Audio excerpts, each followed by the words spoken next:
من أجل فن رقمي يمثل روح العصر، وفن يتجاوز عالم المظاهر ويقف على عتبة عالم العلم والمعرفة. فن يتجاوز الأساليب القديمة ويضيف بالفن التشكيلي دما وزخما جديدا ينقله للعالمية. بدأ الفن في العالم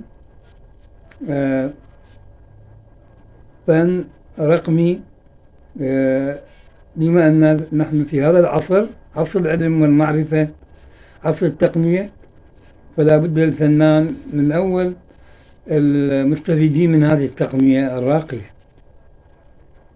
وأنها فعلا نقلة نوعية في الفن.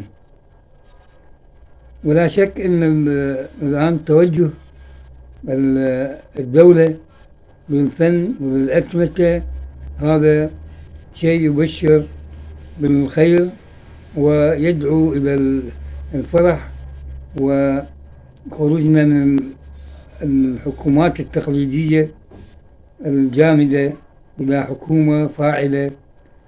نأمل أن نحن الآن نسير في طريق التقنية الرقمية، ويسرنا ويسرني أن من خلال الجمعية العراقية للفن الرقمي أن نقدم لكم هذا المعرض مجموعة من اللوحات وبأساليب متعددة، على رأسها استلهمت لوحات من نكبة العصر، نكبة الزلزال في شقيقة سوريا وتركيا، نكبة هزت مشاعر إنسانية جميع العالم.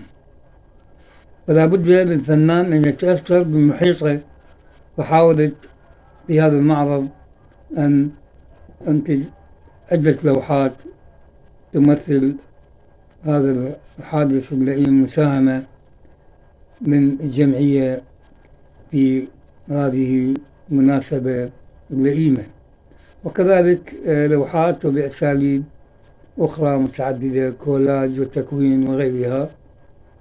ونأمل أن تنال هذه اللوحات وهذا المعرض أجابكم، وشكرا. فنان تشكيلي سامي الربيعي.